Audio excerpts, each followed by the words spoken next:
Dobrý deň, som Martin Komínek a som expert na hypnoterapiu. Keby som vám povedal, že doma nebývate sami, ale že tam máte duchov, čo by ste si o mne pomysleli?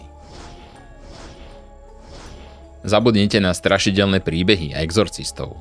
Títo duchovia sú oveľa nebezpečnejší, pretože sú priamo vo vašom podvedomí a živia sa vašou energiou. Sú to duchovia vašich starých zlyhaní, vašich strachov a vzorov správania, ktoré si pestujete v každom rohu svojej obývačky.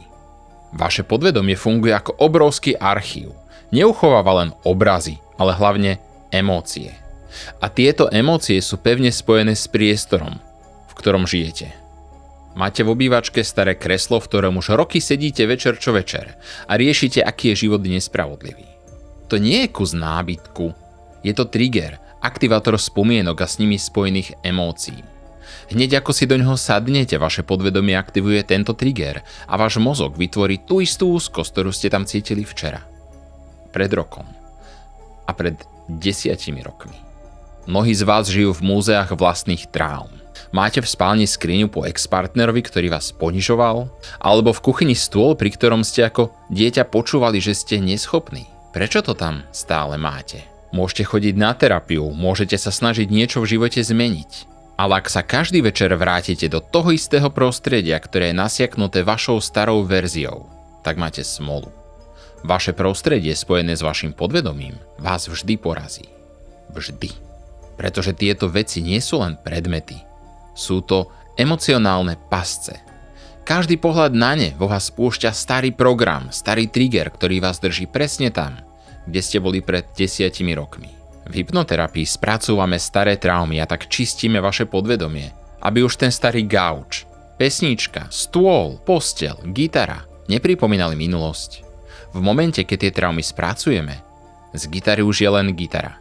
Nie spomienka na násilný vzťah. A chce to odvahu. Hypnoterapia nie je o ležaní v kresle, ktoré by závidel aj Joey z Priateľov, ale náročná práca. Pretože v hypnoterapii čelíte všetkým svojim trápeniam. A to preto, aby ste z nich jedného dňa vyšli silnejší ako kedykoľvek predtým.